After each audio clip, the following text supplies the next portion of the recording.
Contamos con la destacada presencia de las diputadas y los diputados, miembros del Consejo Directivo del Instituto de Investigaciones Legislativas. Diputado Jonathan Colmenares Rentería, representante del Grupo Parlamentario del Partido Revolucionario Institucional.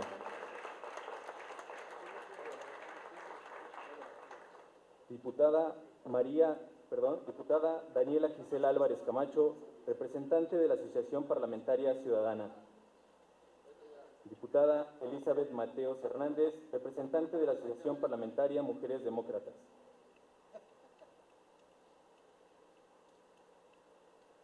El diputado José Gonzalo Espina Miranda, presidente de la Comisión de Transparencia y Combate a la Corrupción.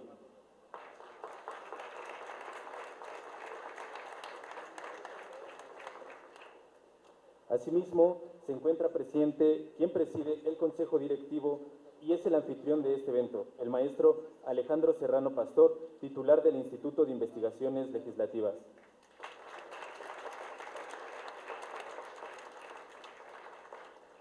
Antes de dar inicio con esta conferencia magistral, destacamos la presencia de las coordinadoras y los coordinadores de los diversos grupos y asociaciones parlamentarias, así como diputadas y diputados que integran este Congreso, agradeciendo de antemano su valiosa asistencia. Es importante destacar la presencia de todas y todos nuestros invitados, miembros, funcionarios y asesores del Instituto de Transparencia, Acceso a la Información Pública, Protección de Datos Personales y Rendición de Cuentas de la Ciudad de México. Sean bienvenidos.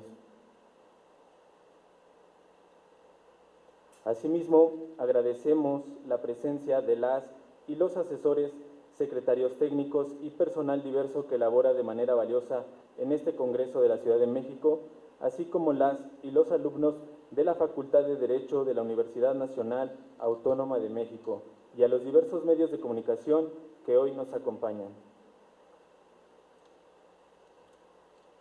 Dando continuidad al evento, pedimos al maestro Alejandro Serrano Pastor, titular del Instituto de Investigaciones Legislativas de este Congreso de la Ciudad de México, nos brinde una introducción al tema de la exposición que hoy nos ocupa.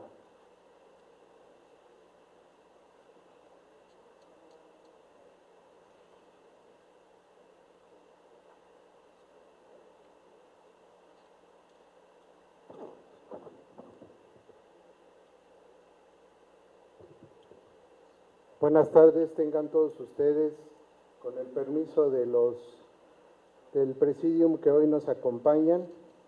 Le damos la más cordial bienvenida a esta su casa, el Congreso de la Ciudad de México.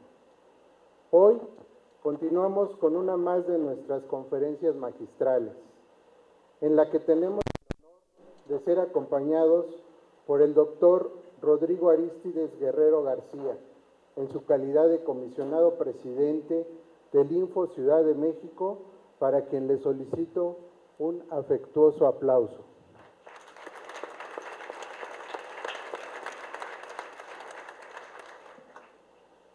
Asimismo, y para comentar la exposición del doctor Arístides, nos acompaña el presidente de la Comisión de Transparencia y Combate a la Corrupción, el diputado José Gonzalo Espina Miranda. Fuerte aplauso, por favor. Como testigo de honor, nos acompaña como integrante del Consejo Directivo el diputado Jonathan Colmenares Rentería, a quien también les pido un aplauso, por favor. Gracias a todas y a todos por acompañarnos a esta segunda conferencia intitulada Carta de Derechos de la Persona Digital. Ninguno de nosotros puede negar que vivir y desenvolverse en una era de transición hacia lo digital resulta sorprendente y contrastante. Por un lado, podemos encontrar la innovación tecnológica que, a pesar de nuestras marcadas diferencias, nos acerca cada vez más como seres humanos. El uso del Internet, que ha evolucionado de ser un lugar donde podemos tener experiencias multisectorales, del uso especialmente del espectro que combina la web 2.0, redes sociales, la tecnología de tercera dimensión y la realidad virtual. Requiere todo esto de un acercamiento y un blindaje jurídico que brinden un elemento de seguridad a quienes los utilicen. Lo anterior se refuerza al saber que al día de hoy se ha experimentado un crecimiento exponencial en los gadgets, los usuarios, así como las preferencias del uso del Internet, de acuerdo a los datos del INEGI a través de la encuesta nacional sobre disponibilidad y uso de tecnologías de información en los hogares 2021, nos revela que existen en nuestro país un total de 84.1 millones de personas usuarias de Internet, lo que representa un total del 72% de la población. Prácticamente no existe actividad humana que no se realice o que no se mejore mediante el uso de la tecnología en el Internet. Y para claro ejemplo tenemos los efectos de la pandemia originada por el COVID-19, que fungió como un agente de aceleramiento de la revolución digital, lo que ha dejado la necesidad de entender que la transformación de la sociedad debe abordarse considerando los derechos humanos, situación que empodera a las personas y a la ciudadanía e incentiva a las empresas innovadoras. Esta vorágine tecnológica ha dado cabida a los diversos debates en torno a las relaciones que, como personas usuarias, llevamos a cabo en el mundo digital. Uno de ellos, el cual es quizás el más sonado en los últimos años, es el relacionado con los derechos digitales, es decir, cuáles son los derechos y las obligaciones con las que contamos y que permite el desarrollo o limitación de dichos entornos. Dentro de este debate, a su vez, se han formulado las siguientes interrogantes. ¿Qué son los derechos digitales? ¿De qué tipo son? ¿Cuáles estados son pioneros y punta de lanza de este tema? ¿El Estado debe regular las interacciones entre usuarios?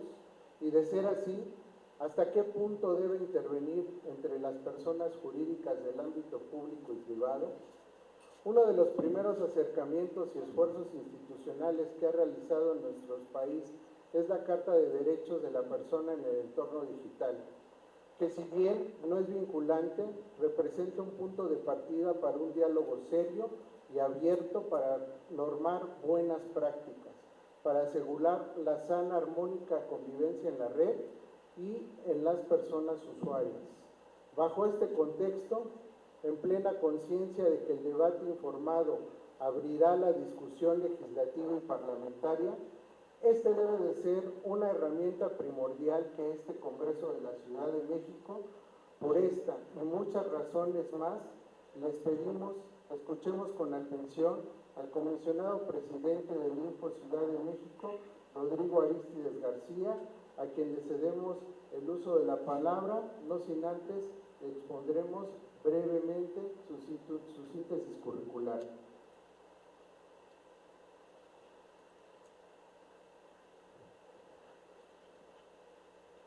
Antes de comenzar con la intervención de nuestro conferencista, daremos una breve reseña curricular. Doctor en Derecho por la Facultad de Derecho de la Universidad Nacional Autónoma de México. Maestro en Derecho, especialista en Derecho Constitucional y licenciado en Derecho. Grados obtenidos con mención honorífica. Cuenta con un máster en Derecho Parlamentario, Estudios Legislativos por la Universidad Complutense de Madrid, un curso avanzado sobre protección de datos personales impartido por la misma universidad y la Agencia Española de Protección de Datos, así como un curso metodológico de la comparación jurídica por la Universidad de Bolonia, Italia. En el ámbito docente se ha destacado como profesor de la Facultad de Derecho de la UNAM, donde imparte diversas asignaturas como Poder Judicial, Estructura Política del Estado Mexicano, Derecho Constitucional, Derecho Electoral y Derechos Humanos. Fue acreedor de la Medalla del Mérito Docente 2019, profesor José Santos Valdés, otorgada por el Congreso de la Ciudad de México.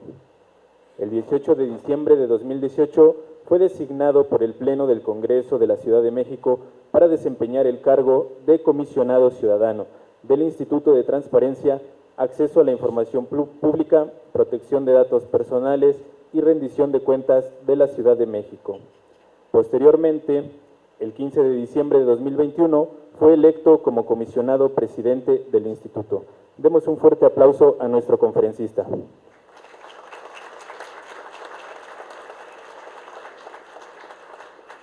Muchísimas gracias por la oportunidad de estar en este congreso de la Ciudad de México, en este auditorio Benito Juárez. En primer lugar, me gustaría agradecer al presidente de la Comisión de Transparencia y Combate a la Corrupción, al diputado Gonzalo Espina. Muchas gracias por la oportunidad de estar en esta Casa del Pueblo, poder hablar justamente de la protección de datos personales, principalmente en los entornos digitales. Saludo al diputado Jonathan Colmenares, un gusto, diputado. Muchísimas gracias también por esta oportunidad. Y a mi amigo Alejandro Serrano también, que es académico de la Facultad de Derecho, casi doctor, dentro de poco ya sabemos que va a hacer su examen de doctorado. Entonces, muchas gracias por la invitación. Alejandra también, quien fue parte de la elaboración de esta Carta de Derechos de la Persona en el entorno digital, y me gustaría justamente empezar por ello. El mundo en el que nos encontrábamos cambió de manera drástica a partir de la pandemia COVID-19. Sabemos que trasladamos la vida que teníamos en los entornos físicos a los entornos digitales, y cada vez es mayor el uso que tenemos de nuestro teléfono celular, de nuestra computadora, de nuestros diferentes dispositivos. Y me gustaría empezar justamente lanzando una pregunta y realizar un ejercicio práctico. Tomen todo su celular y vean en su celular, va a haber un apartado en configuración, y vean cuánto tiempo al día están pasando en pantalla. Lleven a cabo este ejercicio de manera muy rápida y van a ver que van a estar pasando entre 4, 5 o incluso 6 horas. Si alguien ya lo tiene, a ver, dígame cuánto tiempo pasan en pantalla. Entran a configuración, y una vez que entran a configuración, entran a bienestar digital y ahí les va a aparecer cuánto tiempo pasan en pantalla. A ver, Mario, ¿cuánto tiempo pasamos en pantalla? Mario, 5 horas con 47 minutos diario en pantalla. 3 horas 24. 3 horas 24 es poco tiempo. Acá, ¿cuánto tiempo? Muy poco tiempo, 54 minutos. 4 horas 29 minutos. ¿Cuánto tiempo por allá? 2 horas, pero nada más el día de hoy. Si tomas el promedio, seguramente estarás pasando entre 4 y 5 horas diarias en pantalla. El otro día hice el ejercicio con unos comisionados del INAI y uno de ellos me dijo: yo paso 9 horas diarias en pantalla. 9 horas diarias. ¿De casualidad viene por ahí? Hay por ahí un apartado que dice bienestar digital y sale cuál es el tiempo que estamos pasando diariamente en pantalla. Este mismo ejercicio lo hizo INEGI. INEGI mostró en su encuesta nacional de uso de tecnologías de la información y comunicación que los mexicanos estamos pasando alrededor de 4.8 horas diarias en nuestro dispositivo móvil. 4.8 horas diarias. ¿Qué significa pasar 4.8 horas diarias pegados a nuestro dispositivo móvil, a nuestro celular? Significa que estamos pasando al año estamos pasando alrededor de 72 o 73 días nada más en nuestro dispositivo móvil. Ojo, y utilizamos 8 horas para dormir. Pero si nosotros consideramos 72 o 73 días al año que estamos pasando en pantalla, significa que son alrededor de 2 meses con 13 días el tiempo que estamos viviendo en un mundo digital. El tiempo que estamos viviendo en el mundo digital es de más de 2 meses, como alrededor de 15 días. Eso nos lleva a repensar en el qué estamos haciendo y hacia dónde vamos a dirigirnos, principalmente los órganos garantes. Al Info Ciudad de México, cuando ustedes le preguntan a cualquier persona, al Info Ciudad de México se nos identifica como un instituto de transparencia y de acceso a la información. Ese es tan solo nuestro primer apellido. Es más, la comisión en el Congreso de la Ciudad de México se llama así: Comisión de Transparencia y Combate a la Corrupción. Pero muchas veces se nos olvida cuál es nuestro segundo apellido. Y nuestro segundo apellido es la protección de los datos personales. que creo yo que es el futuro tanto del INAI como de los órganos garantes locales. Está en la protección de datos personales, el futuro de los órganos garantes, y justamente sobre eso va a tratar la plática que vamos a tener el día de hoy. Derivado de la importancia y de ir vislumbrando que cada vez resultan más importantes la protección de los datos personales, es que decidimos desde la coordinación del Sistema Nacional de Transparencia, la coordinación de datos personales, impulsar un documento que se denomina Carta de Derechos de la Persona en el Entorno Digital.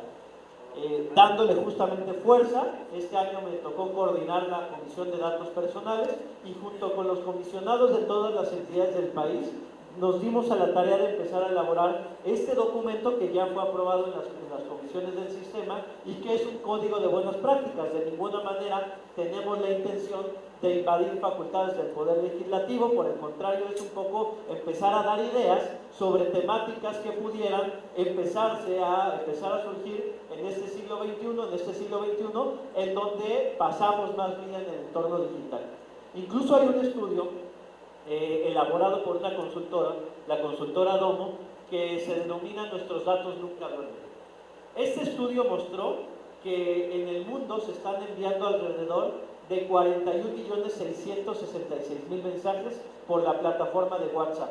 En un minuto, 41.666.000 mensajes tan solo en un minuto, o que en Facebook, por ejemplo, se están subiendo 44 millones de videos en vivo, también tan solo en un minuto, a través de Facebook. En Google se están realizando 4.7 millones de búsquedas en tan solo un minuto. En Instagram se suben alrededor de 65.000 fotos por minuto. Y en Amazon se están gastando alrededor de $283.000 en un minuto.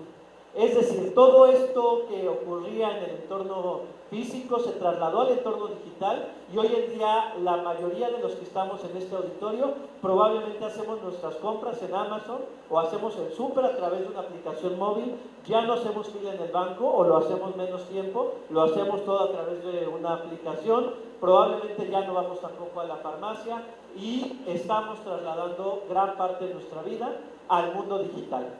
¿Es eso necesariamente negativo? Definitivamente no. El mundo tiene que evolucionar y tenemos que adaptarnos y aprovechar estas nuevas tecnologías. Pero ¿qué impacto va a tener el uso de nuestras tecnologías en nuestro hábito de consumo y en el cómo estamos pensando, o incluso, como pasó con Cambridge Analytica, con Donald Trump, en el cómo vamos a votar? Es decir, ya puede nuestro teléfono celular empezar a generar una influencia sobre nosotros. Seguramente todas y todos tenemos algún amigo o amiga que ya le hackearon el teléfono celular, que ya entraron a su WhatsApp, o que ya le hackearon su cuenta de Facebook, o que ya le hackearon su cuenta de Instagram. Aprovecho también para invitarles a que hagan la verificación en 2 pasos a través de WhatsApp para que no les vayan a hackear el teléfono celular. O el otro día estaba con un amigo, bueno, no un amigo, conocí a una persona que me dijo: yo me dedico a la informática, conozco a muchos hackers y la idea, y muchas veces ingresan a nuestro celular a través del buzón de voz.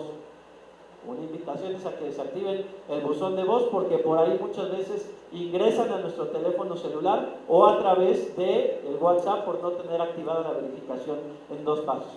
Entonces el mundo se radicaliza y el mundo está transitando a los entornos digitales, y con ello implica también un tránsito de la protección de los datos personales ahora en los medios digitales. Cuando nosotros hablábamos de protección de datos personales, usualmente identificábamos como datos personales el nombre, el domicilio, el CURP, el RFC o la firma. Son datos personales tradicionales o incluso datos personales con el carácter de sensible, como lo puede ser el estado de salud o como lo puede ser la ideología política, o como lo puede ser otro dato personal sensible de la religión que se pueda profesar. Entonces ubicábamos o identificábamos los datos personales de manera tradicional, pero hoy en día hay una cantidad de datos personales que están circulando en el mundo digital.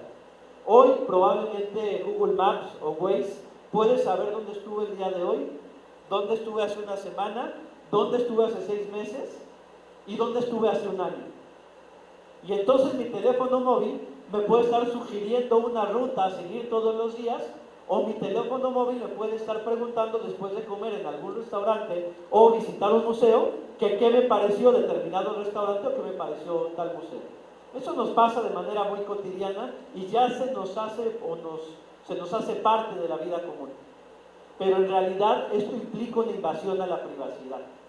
¿O cuántas veces no nos ha ocurrido que nosotros ponemos en el buscador una palabra, por señalar un ejemplo, un saco o una chamarra, y al rato tenemos un comercial que nos sigue en nuestro correo electrónico, y de repente en Facebook ya tenemos un comercial que también nos está siguiendo y nos invita a comprar una chamarra o un saco, o de repente nos sigue en nuestro Instagram y nos está siguiendo constantemente un anuncio comercial solamente porque yo puse en Google determinada palabra. Pero ¿qué pasa si ya ni siquiera lo escribí? Porque ya se ha demostrado, la Agencia Española de Protección de Datos Personales ha demostrado que nos abren el micrófono. Entonces muchas veces yo de repente digo, saco, y al rato ya me van a estar apareciendo en mi teléfono móvil comerciales de sacos o comerciales de chamarras o comerciales de corbatas, simplemente porque yo lo dije cerca de mi micrófono. Pero ¿qué pasa cuando los dispositivos móviles utilizan nuestro micrófono sin nuestra autorización? Pues muchas veces nosotros dimos la autorización y ni siquiera nos damos cuenta. Hay un caso muy sonado de la Agencia Española de Protección de Datos Personales, en donde se bajó una aplicación, hoy que estamos en época mundialista y en donde el fútbol pues nos llama la atención a todos, estar viendo los resultados del fútbol. Hay un caso de la Agencia Española, saludo también al presidente Israel Betanzo, muchas gracias por acompañarnos, un gusto que esté presente. Entonces se demostró por parte de la Agencia Española de Protección de Datos Personales que nuestro dispositivo móvil nos está abriendo de manera constantemente el celular. E incluso hubo una multa millonaria para esta aplicación denominada La Liga, porque se demostró efectivamente que se estaba abriendo el teléfono celular, el micrófono. Entonces, hoy en día creemos que estamos en la intimidad de nuestro hogar, pero creemos que estamos en esta intimidad, pero probablemente nos esté escuchando Alexa, o nos está escuchando Siri, o nos está escuchando Bixby, o cualquier otro asistente virtual.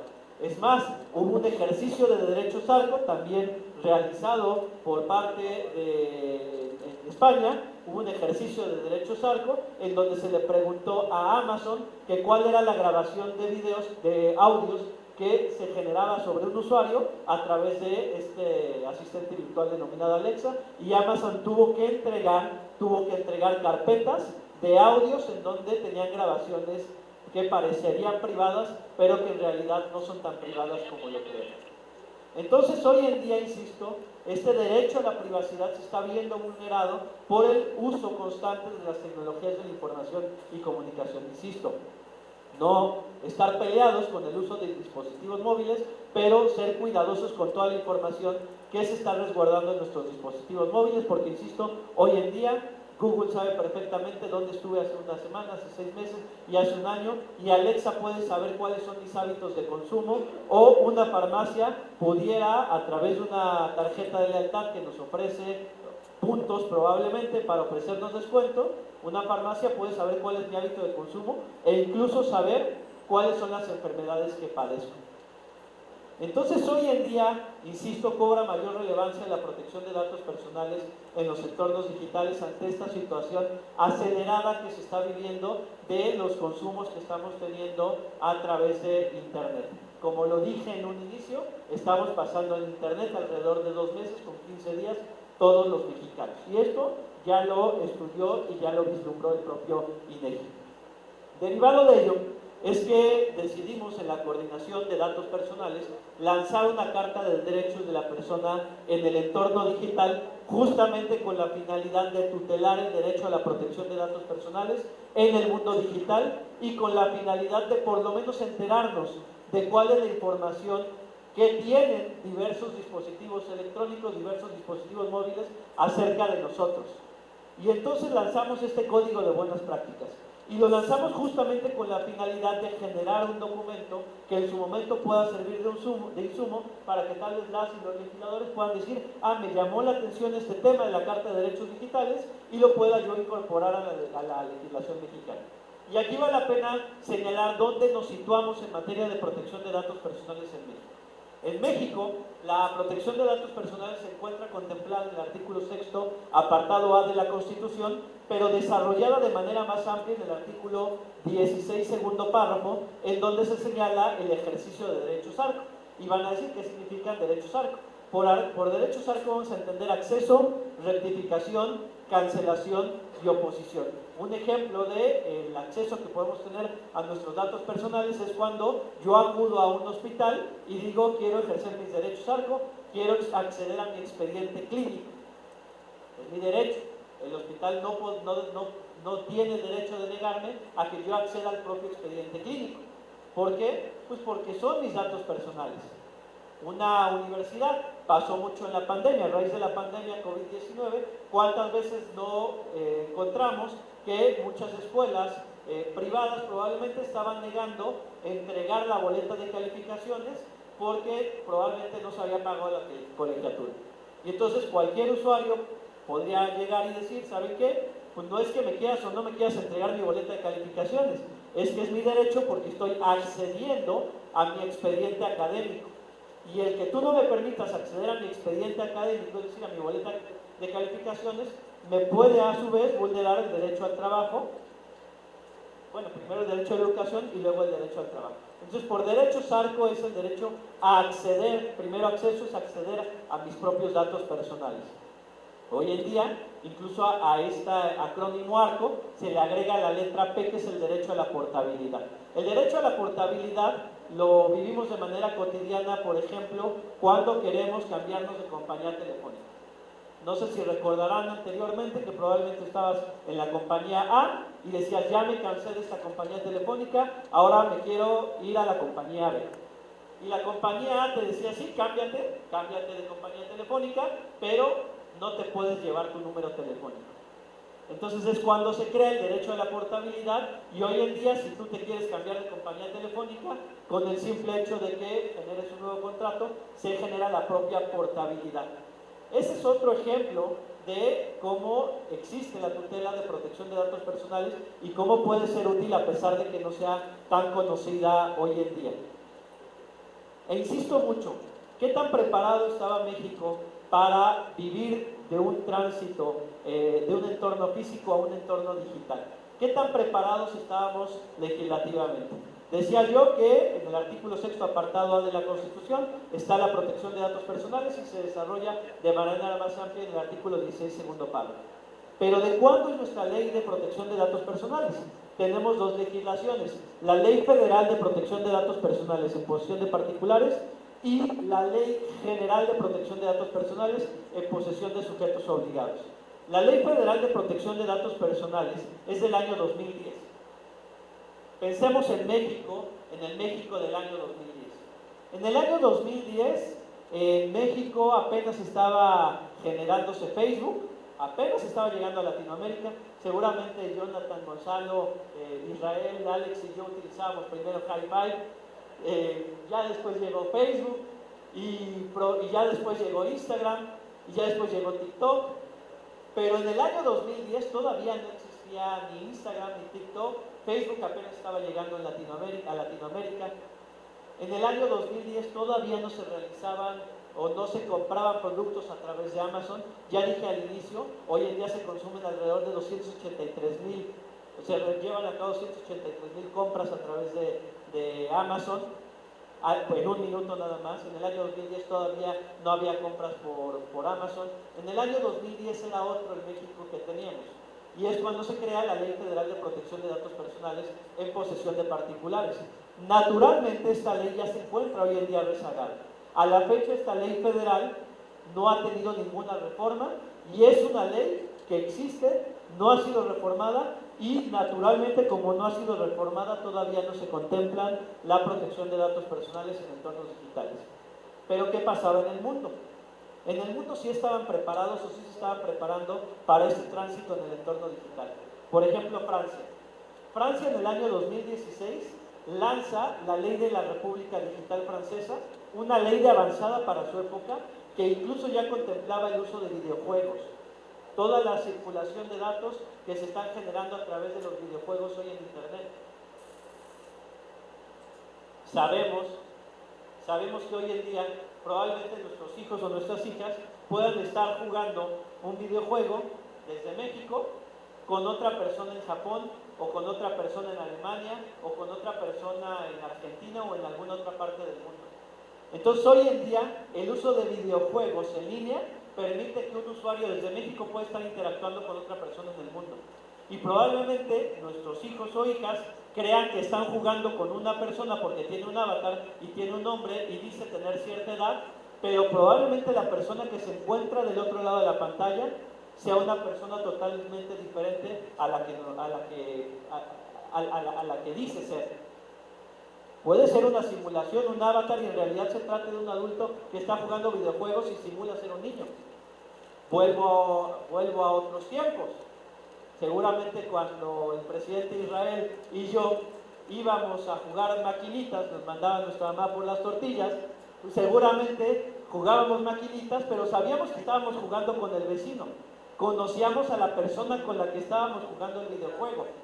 Hoy en día no sabemos con quién están jugando las niñas y niños del otro lado de la pantalla. Entonces Francia, desde el año 2016, lanza la Ley de la República Digital Francesa, que contempla la protección de datos personales a través de los propios videojuegos. O España, desde el año 2018, lanza la Ley 3/2018. La Ley 3/2018 es la ley en materia de protección de datos personales española, y esta legislación es tan de avanzada que contempla en su título 10º la protección de datos personales en el entorno digital. Esta ley del 2018 ya contempla incluso el derecho a la herencia digital, temas de tan avanzado. O esta ley 3/2018 contempla uno de los derechos más interesantes, que es el derecho a la desconexión digital, que ya se incorporó a la Ley Federal del Trabajo, pero que todavía no tiene un carácter reglamentario. Ejemplo del derecho a la desconexión digital. ¿A cuántas y a cuántos no nos pasó que después de, o cuando surge la pandemia COVID-19, y que nos refugiamos en nuestros hogares y trasladamos nuestro trabajo que teníamos en casa, lo trasladamos a nuestra oficina? Pero el trasladar el trabajo a la oficina también nos llevó a saber quiénes trabajaban más y quiénes trabajaban menos. Porque muchas veces nos dimos cuenta que pues estábamos respondiendo correos electrónicos a las 9, 10, 11 de la noche. Entonces deja de haber un horario de trabajo por encontrarnos desde nuestros hogares. Y se nos olvidó que teníamos un horario laboral. Y probablemente muchas veces nuestro jefe o jefa, o incluso hay que ser autocríticos, nosotros mismos lo hicimos, y estábamos enviando WhatsApp y correos electrónicos fuera del horario laboral con los famosos bomberazos, y que esto urge. Entonces en el mundo, la Organización Mundial de la Salud descubrió que se estaba dando un problema de salud mental, que la Organización Mundial de la Salud catalogó como el síndrome del burnout o el síndrome del trabajador quemado. ¿Qué significa? Un problema de salud mental que se empezó a generar por la obligación que se tenía de estar pegado a nuestro WhatsApp o pegado a nuestro correo electrónico, contestando correos o mensajes con temática laboral. Entonces en España desde el 2018 ya se contemplaba este derecho a la desconexión digital, que es el derecho que se tiene a no contestar correos electrónicos y ni siquiera WhatsApp fuera del horario laboral, justamente por un tema de salud mental.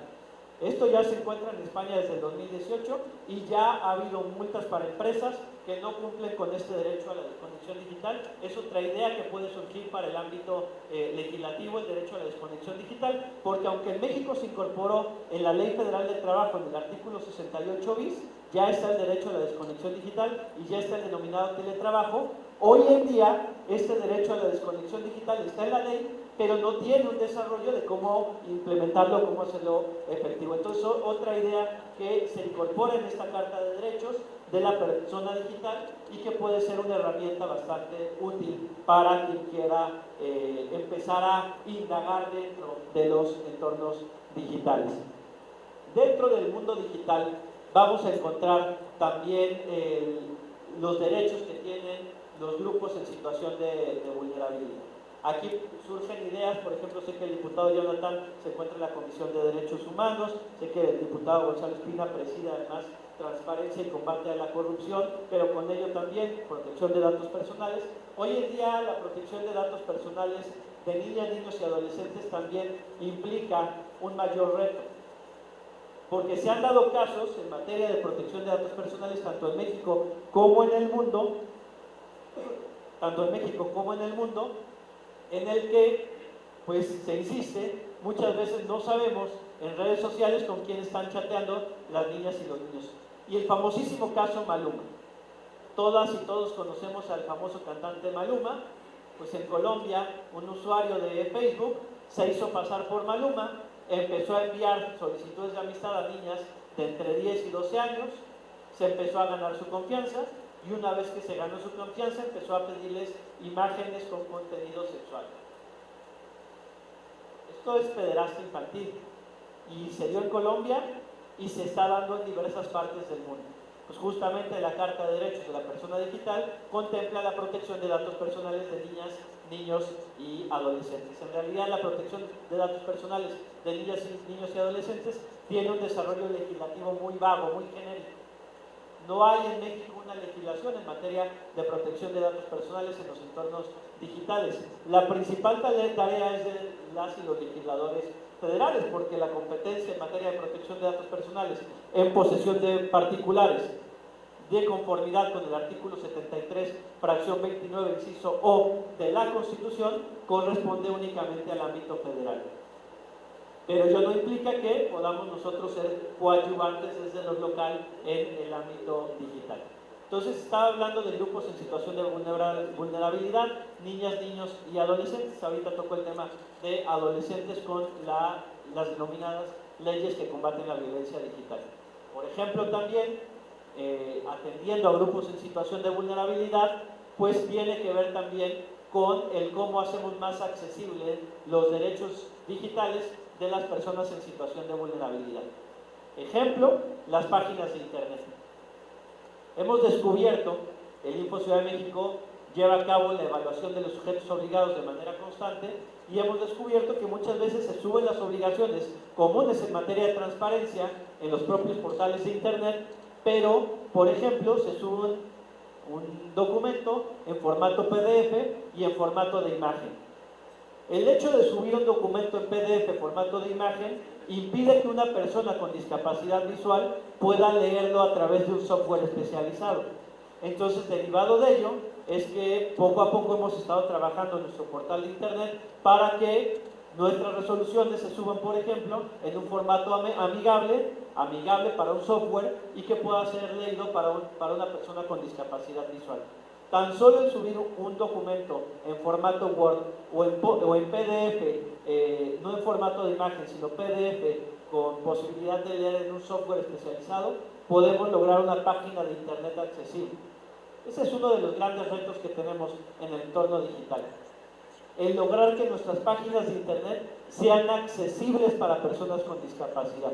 Si hoy en día ya se han logrado instalar rampas o señalizaciones para personas con discapacidad visual, con ceguera, ¿por qué no trasladar todas estas nuevas innovaciones a los mundos digitales y que las páginas de internet puedan ser accesibles? Esta Carta de Derechos de la Persona Digital incorpora a los grupos en situación de vulnerabilidad, personas con discapacidad,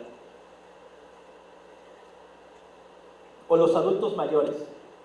En España hubo una campaña de un usuario de un banco que un día llegó al banco y quería disponer de su dinero, hacer un trámite, y en el banco le dijeron: ¿sabe qué, señor? Pues esta función ya no se encuentra disponible de manera física, sino que usted tiene que bajar la aplicación, y una vez que baje la aplicación ya puede llevar a cabo este trámite y este servicio. Entonces este usuario de 75 años llegó y dijo: oye, yo no quiero bajar la aplicación porque no sé utilizarla. Llevo 40 años en este banco y nunca me habían pedido bajar una aplicación, y hoy en día no puedo hacer este trámite, no puedo acceder a mi dinero porque me están obligando a utilizar una aplicación. Entonces lanzó una campaña en change.org, campaña intitulada Soy adulto mayor, no idiota, así se llamaba la campaña, soy adulto mayor, no idiota, consigue un número de firmas importantes en change.org para obligar a que estos servicios, que hoy en día solamente se encuentran disponibles en las aplicaciones tecnológicas, se lo pudieran brindar de manera personalizada. Porque él decía, yo quiero hablar con una persona, no quiero hablar con una máquina. Insisto, no estar peleados con la tecnología en el sentido de decir, sí nos ahorra las pilas, sí las aplicaciones nos ayudan muchísimo, pero la idea pues es cómo damos alternativas para grupos en situación de vulnerabilidad y estos derechos digitales de adultos mayores también los encontramos en esta Carta de Derechos de la Persona Digital. Un poco para irle avanzando, quisiera hablar también de los neuroderechos. Los neuroderechos es un tema que parece de ciencia ficción. Probablemente alguna y algunos de ustedes habrá visto la serie en Netflix de Black Mirror. ¿Alguno de ustedes la vio o no la vio? ¿La vieron por ahí? Pues es una serie que habla de lo que podría ser el futuro y parece ciencia ficción, parece que nos está anunciando un futuro que no llegaría, pero en el que probablemente hoy en día ya estamos inmersos. Incluso hubo un usuario de Netflix que presentó un ejercicio de derechos ARCO preguntándole a Netflix cuál era el algoritmo que había generado sobre su perfil y cuál había sido. Hoy en día los neuroderechos ya están en la Constitución. Y los neuroderechos tienen que ver justamente en el cómo pueden influenciar los dispositivos móviles en lo que decía yo en un principio. En cómo actuamos, en cómo pensamos, en qué compramos y hasta cómo votamos. Eso tuvo que ver con los neuroderechos en Chile, que ya lo llevaron a la Constitución.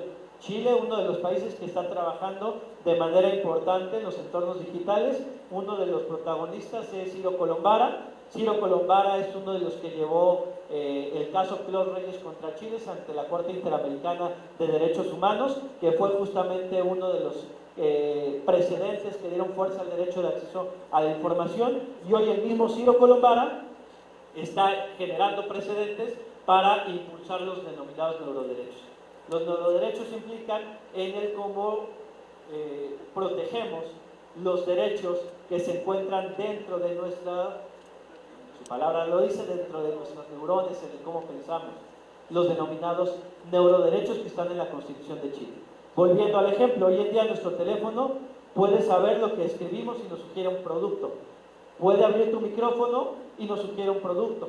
Pero el otro día me pasó con un compañero de trabajo que me decía, es que yo ya no lo escribí, yo ya no lo dije en el micrófono, sino lo pensé. Y mi teléfono estaba adivinando lo que yo estaba pensando y me estaba sugiriendo comprar un producto que yo no escribí, yo no dije en el micrófono, sino simplemente lo pensé. Y yo le dije, probablemente fue al revés. Probablemente tu teléfono te indujo a que compraras o pensaras en comprar determinado producto y tú ni cuenta te diste. Entonces todo ello tiene que ver con los neuroderechos. Hoy en día los neuroderechos cobran mayor relevancia en el denominado metaverso. Hoy en día también es muy común el uso de asistentes virtuales, de lentes de realidad virtual, en donde puedes estar teniendo una vida en el entorno físico. Si hoy yo ya les dije que pasamos 2 meses en el entorno digital, imagínense al rato que sea más posible utilizar lentes de realidad aumentada y estar viviendo una vida en un entorno digital. Pues déjenme decirles que hoy en día el arte digital ya se vende muy caro. Los NFTs, denominado arte digital, ya se venden en millones de dólares. Y puede tratarse de un meme, y ese meme, por el hecho de que tú tengas el certificado de autenticidad, ya te puede generar ganancias económicas. Todos sabemos de las denominadas bitcoins, o hoy en día incluso marcas de ropa ya han lanzado ropa en el mundo digital. Échenle un ojo a Gucci. Gucci ya lanzó tenis para el metaverso y vende tenis virtuales que se utilizan en el metaverso. Entonces ello nos va a llevar también a que la desigualdad que se vivía en el entorno físico se empiece a trasladar en el entorno digital. Y por eso Chile, el hecho de haber incorporado los neuroderechos ya representa un avance importante. La Carta de Derechos Digitales, que hoy en día estamos teniendo la oportunidad de presentar, la presentamos la semana pasada en la Feria Internacional del Libro. Esta Carta de Derechos Digitales ya contempla los neuroderechos. Son una serie de derechos que se están incorporando en este documento a manera de código de buenas prácticas para justamente contemplar estos derechos que podrán ser los derechos del futuro, los derechos que se van a tener en el mundo y en el entorno digital. Derivado de ello es que se invita siempre a que haya un debate muy abierto. Hace poco nos llegaron algunas sugerencias de diferentes sectores respecto a esta Carta de Derechos de la Persona Digital. Hoy en día, en el propio Sistema Nacional de Transparencia y Protección de Datos Personales ya fue aprobado en la propia comisión, pero todavía no se aprueba en pleno. Eso nos permite abrir un periodo para que cualquier persona pueda opinar y decir: creo que estos derechos podrían ser ampliados, o en este punto valdrá la pena afianzar este aspecto, etc. Es un documento que se está poniendo sobre la mesa para que cualquier persona pueda opinar respecto al mismo, porque se insiste mucho. En México resulta necesaria una nueva ley de protección de datos personales en posesión de particulares que contemple los datos personales en el entorno digital. En materia de derecho digital, de violencia digital, que es el otro tema en el que quería yo ahondar, sí se ha avanzado. De hecho, México ha sido referente para otras partes del mundo. La ley Olimpia fue referente para generar la ley Belén en Argentina. En México sí se ha logrado legislar en materia de violencia digital, por señalar un ejemplo. Todas y todos conocemos el caso de Olimpia Coral. Es más, este Congreso de la Ciudad de México fue de los primeros en llevar o lograr materializar la denominada Ley Olimpia. La Ley Olimpia consiste en un conjunto de reformas a los códigos penales y a las leyes para erradicar la violencia contra las mujeres, y que fue consecuencia justamente de un video con contenido sexual que se estaba circulando a través de la plataforma de WhatsApp. Se estaba circulando el video, Olimpia lo narra Olimpia que ella sí, pues efectivamente participó en la grabación del video, pero el hecho de participar en la grabación del video no implicaba que todos tuvieran derecho a que estuvieran enviando ese video. Olimpia cuenta que en Huachinango estuvo al borde del suicidio. Más traigo un fragmento del testimonio de Olimpia Coral, lo narra en un libro que publicamos en el Info Ciudad de México. Es un fragmento de su testimonio cuando, estando en Huachinango, ella pensó en suicidarse porque se estaba distribuyendo el video por WhatsApp. Cito: testimonio de Olimpia Coral. Entró mi hermano menor con el celular en la mano, enojado, pegándole a todas las puertas hasta llegar al cuarto. Le dijo a mi mamá: ahí está el video que dicen que hay de mi hermana. ¿Sí existe? Sí es ella, y se lo están rolando por todos lados. Mi mamá le pidió entonces el celular para ver el video. Yo, al ver la escena, sentí todo el dolor y adrenalina que nunca había sentido, y le rogué a mi mamá que no lo viera. Se lo rogué varias veces y se lo rogué llorando. Mi mamá, como buena mamá, me arrebató el celular de las manos y con autoridad me dijo: a ver ese video, y terminó viéndolo. El video de 1 minuto con 30 segundos estuvo en las manos temblorosas de mi mamá. Es inexplicable describir lo que yo sentía. Nunca he sabido lo que ella, mi madre, sintió también. Lo único que hice fue darle vuelta a la cama. Me hinqué frente a ella y le pedí perdón. Perdóname, fue lo que le dijo Olimpia Coral. Cuenta Olimpia Coral que su mamá, en un acto de sororidad, le dijo que ella no estaba cometiendo ningún delito, que quien estaba cometiendo un delito era precisamente quien estaba distribuyendo el video, y la mamá de Olimpia Coral fue una de las grandes impulsoras para que fuera Olimpia Coral la que, como activista, empezara a empujar esta denominada Ley Olimpia, y que hoy en día ya es ley en, si no me equivoco, las 32 entidades federativas. De hecho, en la mañana Olimpia presentó un informe en la propia Universidad Nacional Autónoma de México. Con Olimpia, el Info Ciudad de México ha lanzado talleres de violencia digital, porque hoy en día ya tenemos Ley Olimpia. Ya está sancionado penalmente a quien distribuya un video con contenido sexual sin el consentimiento a través de WhatsApp, tanto penal como en la ley para erradicar la violencia contra las mujeres. Pero el siguiente paso es cómo implementamos la denominada Ley Olimpia. Entonces, el tema de violencia digital es otro de los temas que se incorpora en la Carta de Derechos Digitales. Entonces, como ustedes podrán haber advertido en el desarrollo de esta plática, en la que le agradezco mucho a mi amigo Alejandro Serrano que nos haya dado la oportunidad, y que forma parte de un conjunto de pláticas que tienen la finalidad de exponer cuáles son las realidades que se viven hoy en día y cuáles son los retos que tenemos las instituciones, es que desde la Coordinación de Datos Personales se lanza esta Carta de Derechos de la Persona Digital, que no es más que un código de buenas prácticas, que tiene como finalidad poner sobre la mesa un debate necesario que tiene que ver con los derechos del presente y del futuro, los derechos en los entornos digitales, y en la que los órganos garantes que, insisto, no somos únicamente institutos de transparencia y acceso a la información, sino institutos de protección de datos personales, tenemos el gran reto de trabajar de la mano de los poderes legislativos. Por eso agradezco mucho la presencia del diputado Jonathan, del diputado Gonzalo Espina, de las y los diputados del Congreso de la Ciudad de México, que hoy nos abren las puertas a este espacio para poder seguir debatiendo, discutiendo y mostrando cuáles puedan ser las mejores prácticas en los entornos digitales. También agradezco a los sujetos obligados que se encuentran presentes el día de hoy, a Julio, que es el titular de la Unidad de Transparencia aquí en el Congreso. Muchísimas gracias por la oportunidad a todas y todos. Y bueno, al Instituto de Investigaciones de Nueva Cuenta, muchísimas gracias a Alejandro Serrano. Y con esto damos una pincelada de lo que es esta Carta de Derechos de la Persona en el entorno digital, y estamos abiertos a cualquier intervención o pregunta que pudiera haber. Muchísimas gracias a todas y todos.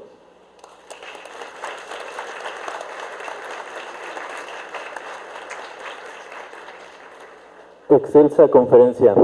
Bien, queda el micrófono abierto al público por si alguien quiere hacer una pregunta o algún comentario. Por favor, levantar la mano, por favor.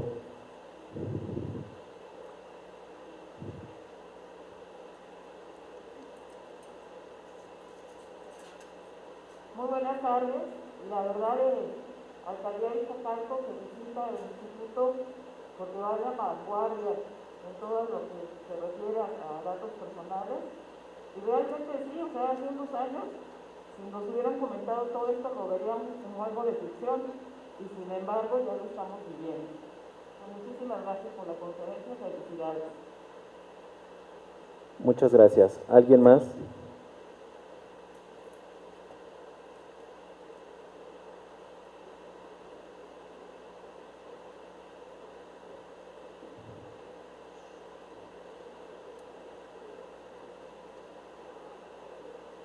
Buenas tardes. Nada más para preguntar si es necesaria la actualización legislativa. ¿Cuántas iniciativas de ley se han presentado en este sentido? ¿Cuántas iniciativas de ley se han presentado en este sentido? En el ámbito federal se han presentado iniciativas para reformar la Ley Federal de Protección de Datos Personales. Yo tengo conocimiento de 3. Una de ellas justamente tuvo que ver con el derecho a la desconexión digital, que hoy en día ya es una realidad en el artículo 68 bis de la Ley Federal del Trabajo, pero todavía falta que se señale o cómo se va a implementar este derecho a la desconexión digital. Otra de las iniciativas que se presentó tiene que ver con el denominado derecho al olvido. El derecho al olvido es el derecho que se tiene a que, por ejemplo, pongas en Google un nombre y puedas tú desindexar ese nombre. Es una variable de la cancelación de datos personales. El derecho al olvido tiene 2 matices. Por un lado, y ha pasado, y que tiene que ver con los derechos de la víctima o el ofendido, eso se encuentra en el artículo 20, apartado C de la Constitución. Pasó en Argentina, y en Argentina justamente de ahí emanaron las leyes de Heredia, en donde un usuario de internet se le ocurrió googlear a su pareja. Y googlea a su pareja como cualquiera de nosotros pudiera googlearme o googlearse a sí mismo para saber qué hay en internet sobre sí mismo. O sea, al momento de googlear a su pareja, encontró que su pareja había sido víctima de violencia sexual, porque se había subido una sentencia sin testar sus datos personales. Entonces, derivado de ello, es que surgen las denominadas reglas de Heredia con un grupo de países latinoamericanos, empujados en gran parte por Argentina y México. Surgen las denominadas reglas de Heredia, y hoy en día la protección de datos personales en los entornos digitales pues cobra mayor relevancia.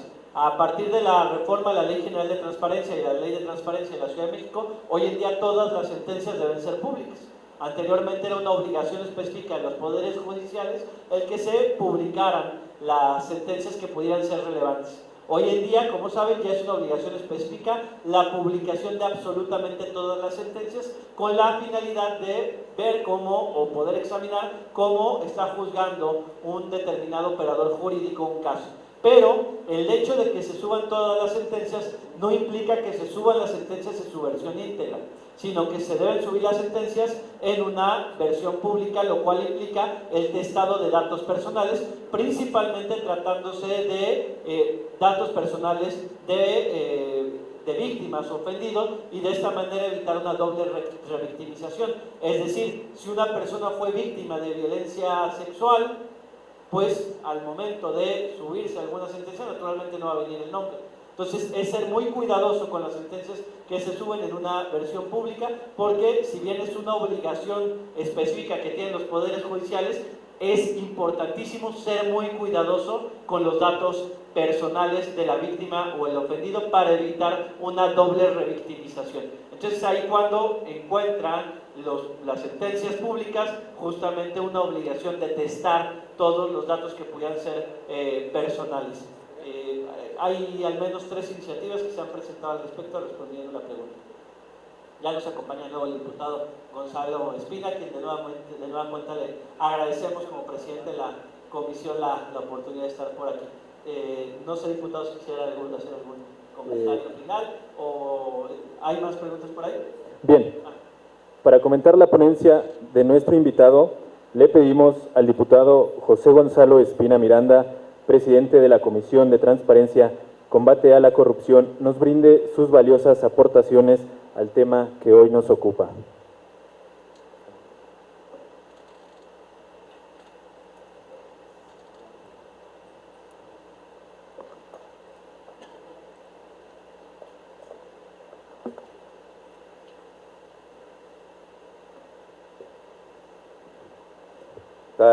Buenas tardes a todos y a todas.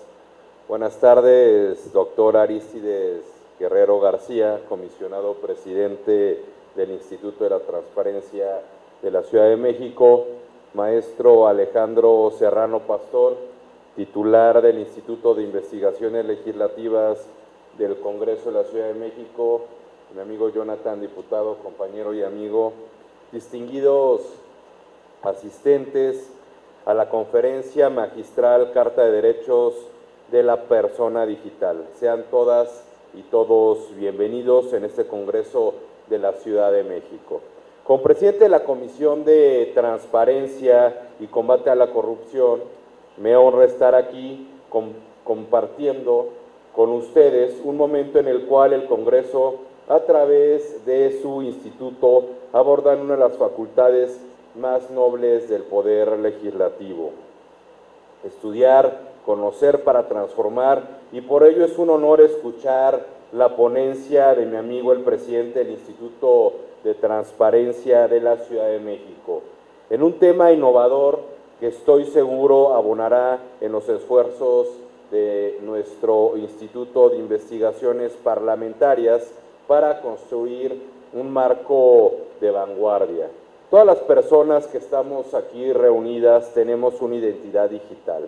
Seguramente en nuestros dispositivos móviles, cada uno de nosotros tenemos aplicaciones bancarias, redes sociales, aplicaciones de compras y demás herramientas que nos facilitan nuestro día a día. Hoy literalmente podemos comprar lo que queramos con solo dar un clic en nuestros teléfonos.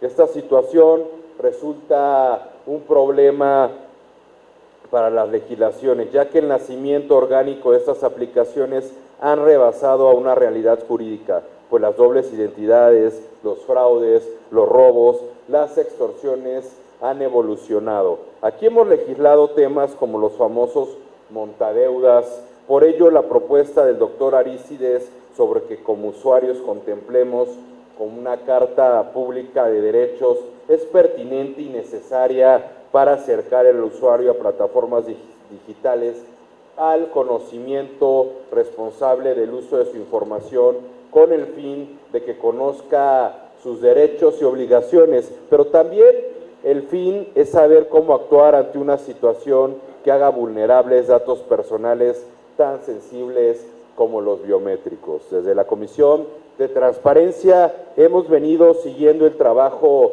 del doctor Arístides a favor de las nuevas tecnologías de información, su regulación e implementación, y por ello soy el primer comprometido en recopilar cada una de sus ideas para que el Instituto y Congreso trabajemos en conjunto por una legislación acorde a los nuevos tiempos. Agradezco la oportunidad de poder compartir unos momentos con ustedes. Reitero la bienvenida y reconocimiento de este esfuerzo del maestro Alejandro Serrano Pastor, director del Instituto de Investigaciones Parlamentarias del Congreso Capitalino. Muchas gracias a todos ustedes, que tengan buena tarde.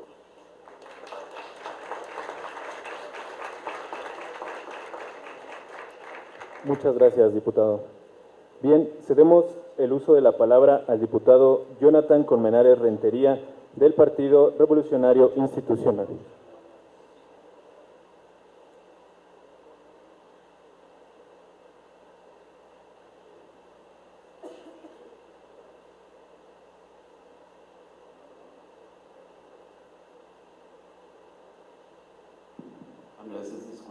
Pues muy buenas tardes a todos, yo soy su servidor, el diputado Jonathan Colmenares, muy agradecido porque me invitaron a este evento. La verdad es que es muy interesante. Si fuera aburrido también cuenten conmigo, hermano, para eso estamos. Pero si estamos en un proceso, y de verdad me gustaría recalcarlo, yo creo que la humanidad es la revolución más fuerte que nos ha tocado, tomando en cuenta la revolución industrial, donde, si recordamos todos, fue el proceso en que las máquinas se volvieron sustituían la mano de obra, ¿no? Ahorita estamos sufriendo la revolución digital, yo creo que llevamos unos 10, 15 años con este tema. No solamente nos enfrentamos a que la pérdida de empleos, como antes, no sé si recuerdan el videocentro, ahora la película está en Netflix. Antes teníamos la sección amarilla, para los más chavos pues era un librote donde veías las cosas que comprar, ahora tenemos Amazon. Entonces, más allá del rezago de la fuerza laboral que pueda darse y que mucha gente pueda llegar a las ideas, yo creo que también nos encontramos en una posición muy vulnerable todos, cada uno de nosotros, porque estamos expuestos a que se metan a nuestras conversaciones de WhatsApp, yéndote a las cosas más íntimas, ¿no? Una conversación con tu pareja, con tu novia, con tu novio, como decía aquí mi amigo el diputado Gonzalo, tus claves de cuentas bancarias, o sea, conversaciones de verdad muy peligrosas. Entonces estamos muy expuestos, así que mi estimado doctor amigo, muchas felicidades. Alex, sabes cómo siempre soy un admirador de tu chamba, hermano, y qué bueno que tengamos esto. Allá preguntaba uno de los asistentes qué iniciativas han hecho. Yo honestamente, y les pido una disculpa, no me había metido tanto este tema, pero de verdad es increíblemente delicado lo que estamos viviendo, porque estamos expuestos totalmente a una foto, una conversación, les repito, una intimidad, una clave de tus cuentas bancarias. Así que cuenta con nosotros, mi hermano. Todo lo que ustedes nos puedan decir, nos ponemos a orden. Me atrevo a hablar por mi amigo el diputado Gonzalo y por todas nuestras bancadas. Cualquier idea que nosotros nos pueda poner como en estos temas, pues háganoslo saber y seremos los primeros en exponerlo y intentar hacerlo ley, ¿no? Yo creo que todos estamos en la misma situación. Y pues con todo este terrorismo digital, como tú dices, la verdad es que de verdad de mi reconocimiento porque estén ahondando en estos temas y con nosotros cuenten, mi hermano. Por mi parte sería todo y más que comprometido a darle seguimiento. Muchas gracias. Gracias, diputado. Antes de dar por terminado el presente evento, queremos pedirles a los asistentes regalarnos unos minutos más y les pedimos a los miembros del Presidium, al titular del Instituto de Investigaciones Legislativas, hagan entrega del reconocimiento correspondiente a nuestro ponente el día de hoy.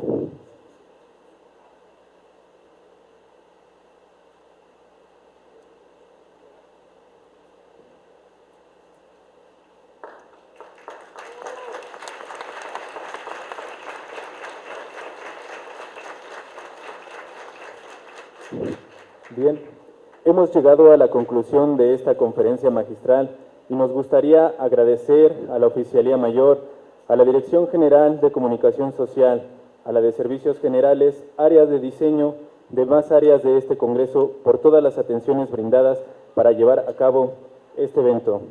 Agradecemos también la presencia de la Unidad de Transparencia del Congreso de la Ciudad de México, a su titular, al personal de estructura que hoy nos acompañan. A su vez, agradecemos a los alumnos de la Universidad Nacional Autónoma de México. A nombre del Instituto de Investigaciones Legislativas de este Congreso de la Ciudad de México, segunda legislatura, les agradecemos su presencia y les deseamos que tengan muy buenas noches.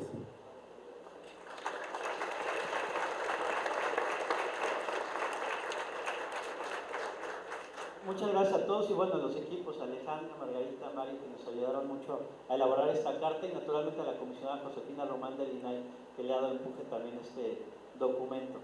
Gracias nuevamente, Alex, por la invitación. Gonzalo, Jonathan,